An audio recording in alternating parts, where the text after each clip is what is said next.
There are clues throughout Egypt that point to knowledge of high technology. A fascinating thing occurred when a chunk of stone recently fell off a lintel at Abydos Temple, and controversial images resembling a helicopter and other advanced-looking vehicles were revealed under the stone. It would seem that the images were covered in the distant past when things were changing politically in Egypt. Nowadays, Egyptian tour guides are explicitly instructed not to point these out to tourists.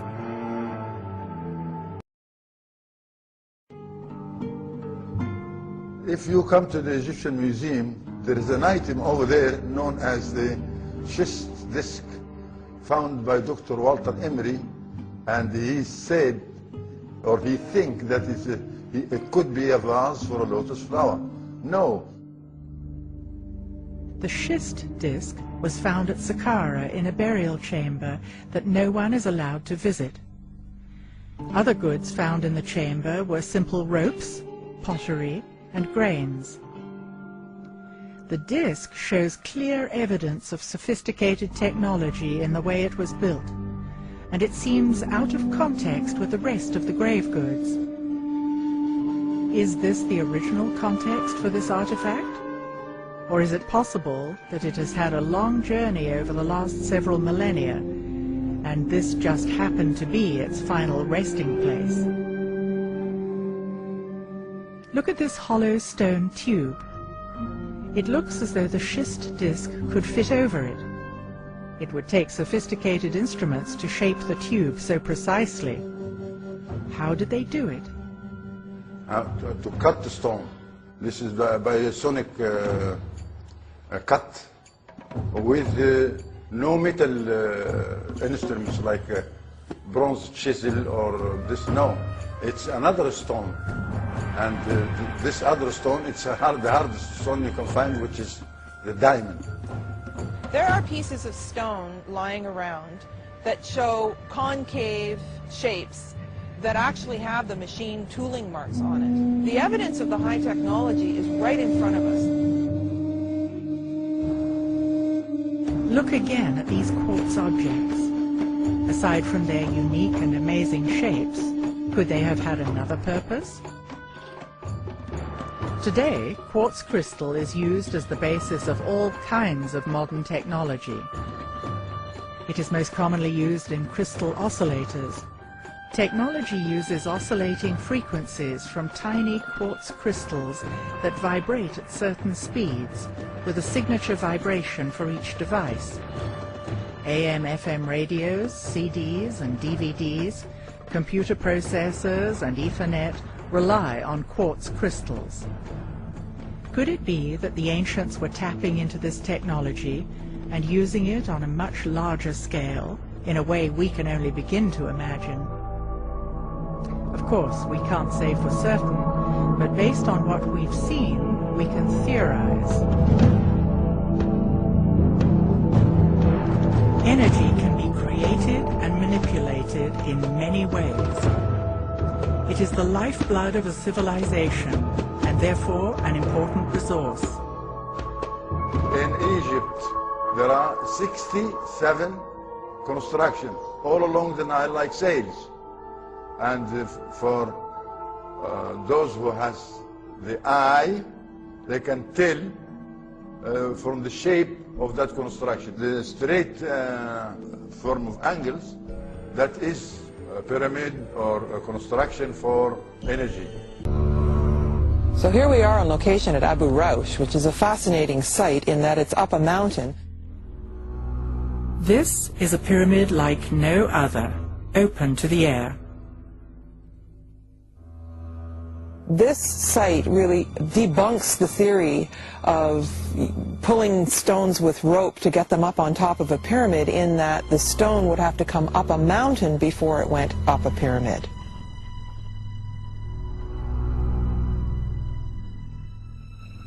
This site is largely isolated and abandoned, and many people don't even know it's here. There's no booth, there's no guard, there's nobody up here. And I think it's meant to be largely forgotten because it really comes head to head with the theory about the way the pyramids were built.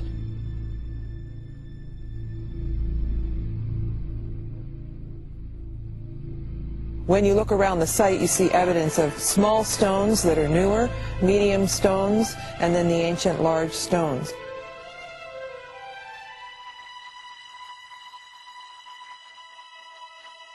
At Abu Raush, we can see evidence of machine tool marks.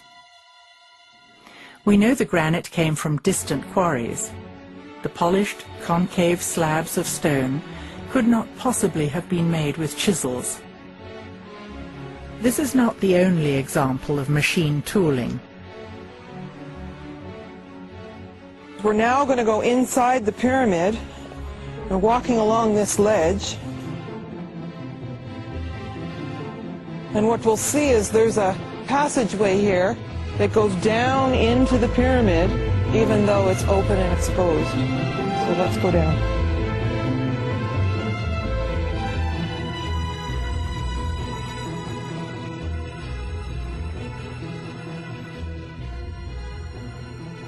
If you stand here, all the way through this area, the stone seems to be blackened, and it's evidence of high heat of some kind.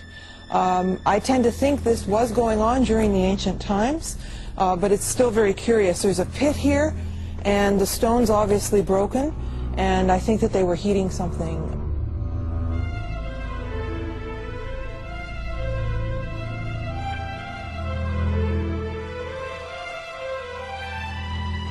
It is possible that many layers of meaning in the symbols remain hidden. Until now. When we approach hieroglyphics, we do so from our own point of view, and we assume that the letters of our alphabet correspond with certain hieroglyphs. There are 4,000 Egyptian hieroglyphs, but only 26 letters. In order to crack the code, we need to open our minds to different levels of meaning. I think it's just familiarity with the way modern languages work. No one expects that a word would work differently. Our mindset is that a letter is the carrier of a phonetic value and that a word is the carrier of a concept. To understand the Egyptian words, you have to start from the approach that the letter is the carrier of the concept and the word is an extended sentence. There are nuances of meanings to the words that you don't get if you don't understand what the individual glyphs mean. For instance, there's an Egyptian word that is translated as diving duck, but when you read the glyphs it really reads pool of water, place of diving duck. In 1822, French scholar Jean-François Champollion and British scientist Thomas Young deciphered the hieroglyphics from the Rosetta Stone. The stone was created in 196 BC. It showed the same text in hieroglyphic, Greek, and Demotic Egyptian on the one tablet. Scholars have used Champollion's translations as the basis for deciphering hieroglyphs. Could Champollion have missed subtleties, or even withheld some information? One biographical study of Champollion said that he delayed for a very long period of time before producing his translation because, in the words of the study, he clung stubbornly to the idea that an Egyptian glyph might mean something more than just a phonetic value. Laird Scranton is a computer software engineer who has interpreted a new aspect of hieroglyphics. Basically, Egyptian hieroglyphic words work more like an acronym in English, like the phrase FYI or an acronym such as CIA or CBS, where anyone who reads English understands that you don't try to pronounce this word. This is not a word that you're going to read for its meaning in terms of the letters all put together. It's one letter at a time, stands for one word at a time, and you put the words together to get the meaning. If we think of each hieroglyphic word as an acronym, rather than having a phonetic value, a new layer of interpretation appears. Hieroglyphs reveal in symbolic terms the way the ancient Egyptians thought the universe works. I can show that certain key glyph shapes came out of cosmology, which describes how the universe was created. Okay, and because the shapes came out of cosmology, it makes sense that the meanings that attach to the shape are associated with cosmology also. They would have meanings related to the creation of the universe. Once we agree that the sun glyph means what it means, and that's all traditional meanings, it's hard to argue that the word month doesn't say the moon makes an orbit. Or it's hard to argue that the word year doesn't say time of the Earth's orbit around the sun.